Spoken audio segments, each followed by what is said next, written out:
Hi there, I'm the Reverend Danny Crosby, a Unitarian minister serving congregations in Altrincham and in Urmston in the northwest of England. And I offer this devotion as a balm for the heart, for the mind, for the spirit, and for the soul. It is titled, Turn Towards the Sun, Sideways into the Light, and Do Not Turn Away from Life.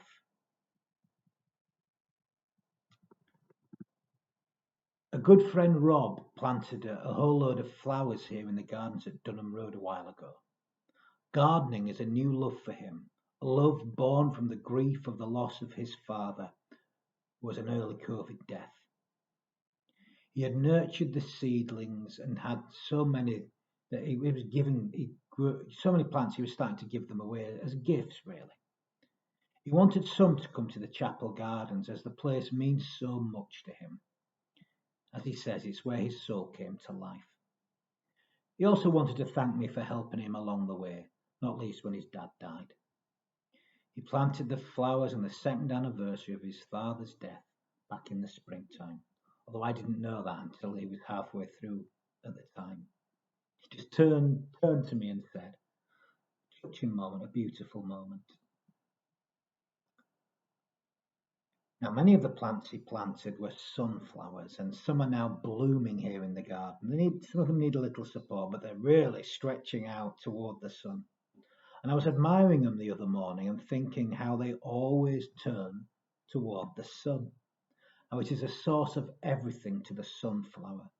They need to turn towards the sun, not only to survive, but to thrive. I don't think I'm that different myself. Are any of us really? We all need to turn toward the sun to thrive and to survive. When I think of my friend and his flowers, particularly the sunflowers, I see a love born from pain and suffering, the way his father died and the ways that so many others died and still do die, some in tragic, isolated ways, actually, just awful, without the ability to grieve this love that they had lost properly, as they would have normally done at the time. So many tens of thousands of people, maybe more actually. But my friend has created something beautiful from that suffering, something meaningful that he can share with other people. I see pure joy born from the pain and rich meaning growing from it too. Thus, there is no despair, no empty shell, no lingering destructive resentment. Thinking of this, just thinking of this, turns my heart towards the sun, just like those sunflowers he so lovingly planted here in the gardens. Turns my heart to the sun. Don't we all need to turn toward the sun? And I was thinking of this the other morning, actually, as I walked down and round Dunham Massey. I had much weighing heavily on my heart that day, things I would rather not face, not least the news that my cousin has only a few days, it seems. I was going to say weeks, but it's only a few days to live. I was travelling to see my auntie and uncle that day. She's now back home, where she's being cared for as her life comes to an end. Only a few days left now. A hard time. That said, that morning was a beautiful sunlit morning in Dunham. I was touched by the life all around me and the sunlight too. And I bumped into another friend and his wife who were out running very early, 6 o'clock on a Monday morning. I'd never actually met his wife before. We had once spoken on the phone when he was incapable of doing so in his darkest hour, actually. This was a few years ago. So it was lovely to actually meet her in the flesh, so to speak, in the sunshine too. Things are very different for them now, thank God. Their lives have certainly turned right around as they turned towards the light, towards the sun, and turned back to life. As I continued wandering around Dunham Massey that morning, I was reminded of Mary Oliver's beautiful poem, The Sun.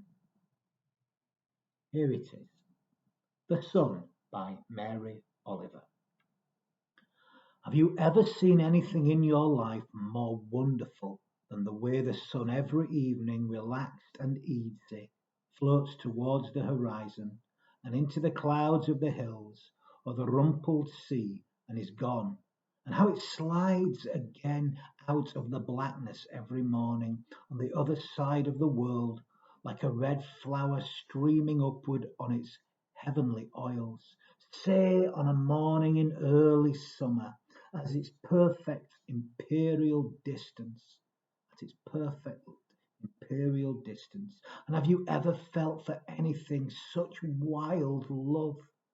Do you think there is anywhere in any language a word billowing enough for the pleasure that fills you as the sun reaches out, as it warms you, as you stand there empty handed? Or have you too turned from this world? Or have you too gone crazy for power, for things?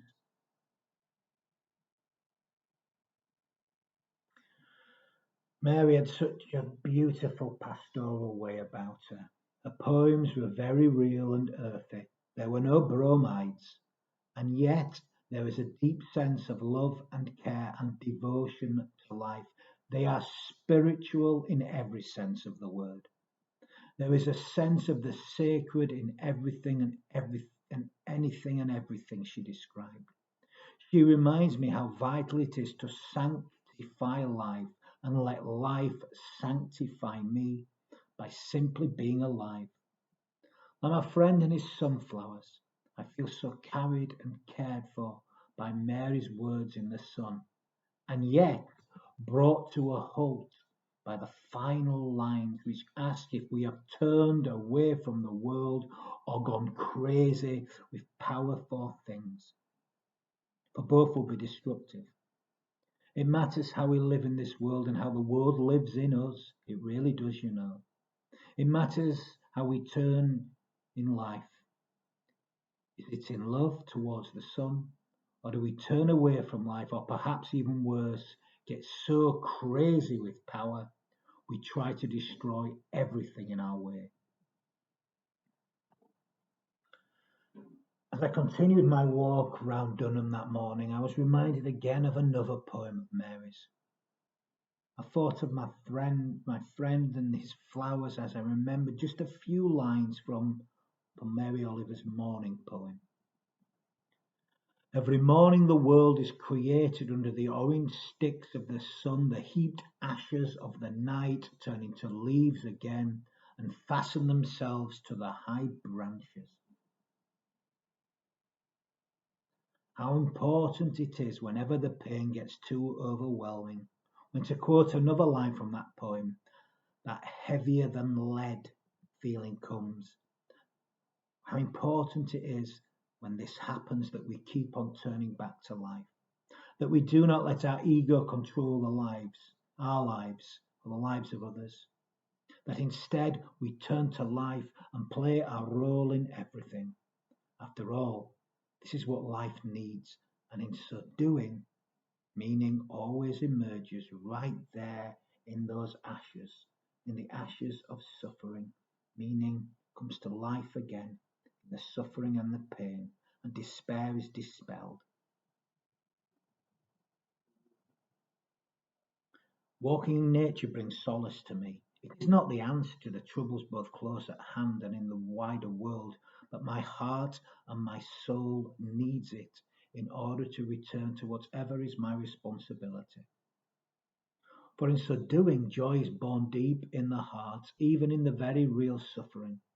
Now, the suffering is not transcended, I don't rise above anything, but the suffering is transformed into meaning and love. And my goodness, have I known love this week, like you would, abundant love pouring all over me, like precious oil. How I have known love this week. I hope I've shared some too. On Tuesday, after talking through some very difficult and painful experience with someone who really listened, another favourite poet came to my heart. This time, as I watched dogs frolicking in the park, actually, some beautiful Labradors just twirling round and round with each other. This poem came to my heart, and it's interesting how Whyte did. This time the poet was David Whyte, a man born in the same soil I was born in, and his poem Toba Padrek, I'm not sure that's how it's pronounced, it's Gaelic, but Toba Padrek. And this is another poem about turning, only this time not turning towards the sun, but turning sideways into the light. Here it is. Toba Padrek by David Whyte. Turn sideways into the light, as they say the old ones did, and disappear into the originality of it all. Be impatient with easy explanations, and teach that part of the mind that wants to know everything, not to begin questions it cannot answer. What the green road above the bay and the low glinting fields towards the evening sun, let the Atlantic gleam be ahead of you, and the grey light of the bay below you, until you catch down on your left the break in the wall, for just above in the shadows you'll find it hidden, a curved arm of rock holding the water close to the mountain, a just lit surface smoothing a scattering of coins, and in the niche above, notes to the dead and supplications for those who still live. But for now, you are alone with the transfiguration, and ask no healing for your own, but look down as if looking through time, as if through a rent veil from the other side of the question you refused to ask. And you remember now the clear stream of generosity from which you drank, how as a child your arms would rise and your palms turn out to take the blessings of the world, to take the blessings of the world. Turn sideways into the light. I love the line, turn sideways into the light. Just so beautiful. And it comes from a Celtic myth, actually, about a tribe of people who went into battle knowing that they would be defeated. They stood facing the enemy, and as the enemy charged toward them, they turned sideways into the light and disappeared.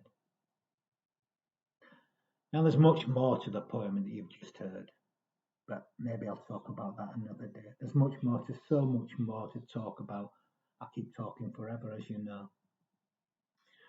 But turning sideways into the light reminds me of another way to face life and to face conflict.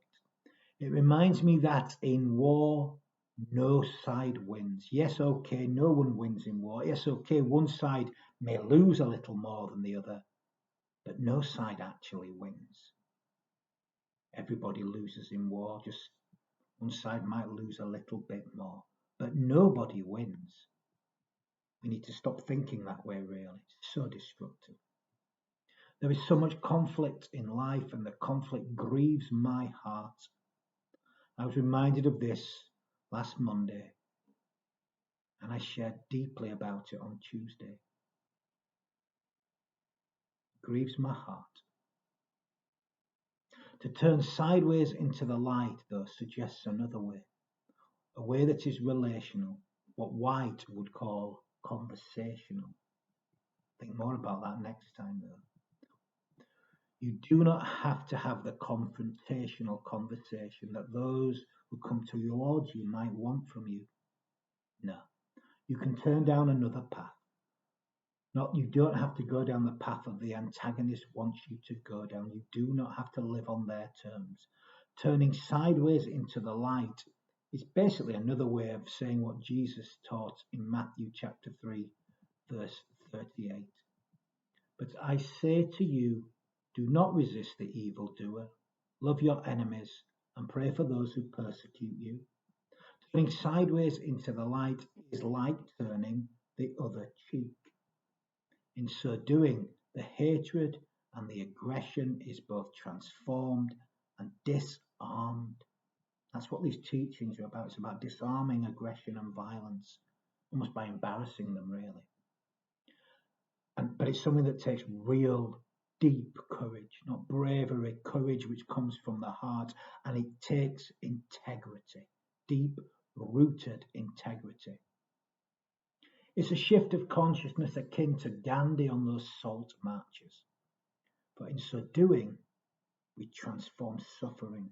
Suffering is turned into meaning and deep, deep love. It's a better way. It's a way that recognizes how sacred everything is, not least ourselves. And it's a way that begins to bring healing to the world. Instead of continuing the fight, the aggression, the anger, the hurt, the despair. It's a different way, the loving way, the way we're meant to live, really, the way we can all live if we choose to turn sideways into the light. So it matters which way we turn in life. It also matters how we turn in life. It matters what we do and how we do what we do. It matters whether we turn towards the world or sideways into the light. It matters how we turn sideways into the light or towards the sun rather than grasping for power and creating conflict. We don't have to fight, but it takes real courage. It matters how and which way we turn.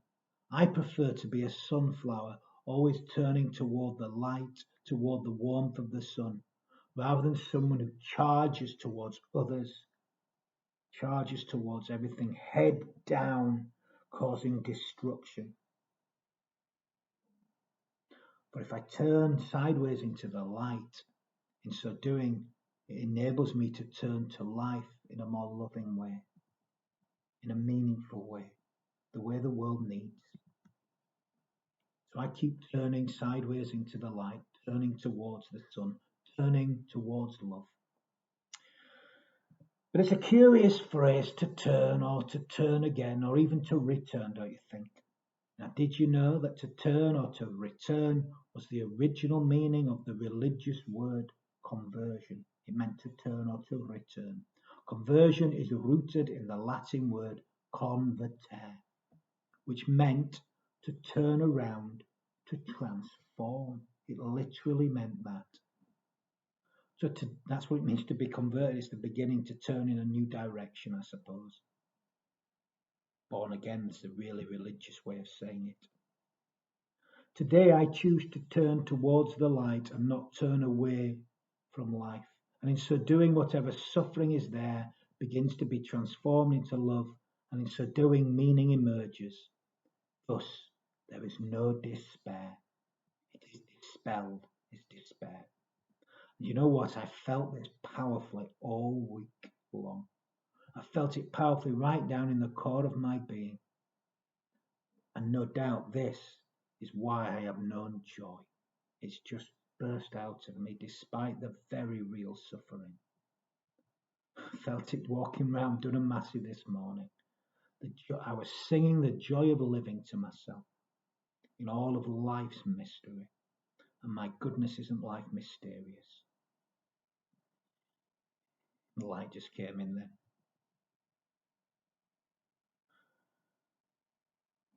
And it brought to mind, actually, as I was wandering around Dunham again, that wonderful wisdom of Viktor Frankl and that wonderful and simple equation, D equals S minus M. Despair equals suffering minus meaning. Despair is suffering without meaning. In Man's Search for Meaning, Frankl wrote, "Man is not destroyed by suffering, he is destroyed by suffering without meaning." He discovered that if we have a why to live for, we can endure almost anything. But he discovered more than that. Actually, the why is what allows us to thrive, to be all that we were born to be in life. To not only improve our lives, but to serve our world. And in so doing, despite living with real suffering, we can know joy, even in the tiniest things in life. In fact, our hearts will seek it out, because that's what hearts are for. And I've known it this week. But the question this raises, though, is how do we uncover meaning? Where do we find meaning in our lives? What about those that tell us that life is meaningless? There is no meaning. Could there be more than one meaning? Is there more than one truth? Well, Frankl suggested that it was for each of us to discover our own meaning in any given situation. That actually that this is our task in life. That this meaning may not be in the given moment that we're in, but in some place in the future. I know the gurus tell us it must be found in the moment, but the moment can bring us to the future. That actually what can get us through the most destructive and painful times is a purpose and a meaning that may yet come if we survive this time.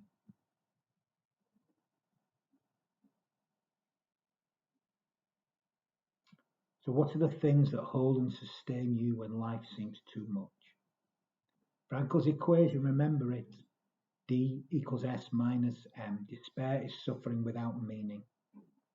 How do we find and develop meaning in our lives in spite of the inevitable suffering that is always present in life, never too far away? Well, Frankl says that's up to each of us. That's our purpose here, really, to find that meaning and to bring it to life for all. I know my friend found it in those flowers he's been nurturing ever since his father died, sharing that love and that beauty with others. I find it by simply being in life, but also in accompanying others in their grief and their suffering, as well as in refusing to play the game of destruction. I won't play that game. I refuse. No one can make you. I'd much rather live authentically from love and always turn sideways into the light. The only way. So many of us ask the question why when suffering occurs, and I can't answer that question. I can't answer why. I don't think anybody, they come up with answers. None of them satisfy. All I can do, and I spend most of my life doing this, if not all my life doing this, all I can do is encourage folk to keep on turning toward the sun or turn sideways into the light and walk side by side with me. All I can do is encourage us to accompany one another. Maybe that's all we have to do. Maybe that's the answer. Maybe the answer is to refuse to keep turning away from life, even when life hurts, even when everything seems taken from us, and instead to keep on turning towards light and love and truth. Because if we do, my experience teaches me when we do, meaning will emerge and the suffering will be transformed into love. So keep on turning toward the sun, sideways into the light. Despite the very real suffering you will know, you will also know love and a life filled with meaning. You do not have to know despair. Despite the very real suffering, joy will still come. I promise you that. Amen. So I'm going to end this devotion with some final words of blessing. Our world needs our blessings, just as we need the blessings of this, our world. And we can all bless. We bless by giving ourselves wholly to life. So some final words. Let us go out now into the sun-washed light of the blossoming world. May the inner light of our being add its bright blessing to the dappled days and enhance the glow of nightfall. May we continue turning towards the sun, turning sideways into the light. And may we carry the light of love with us. May it burst forth from us.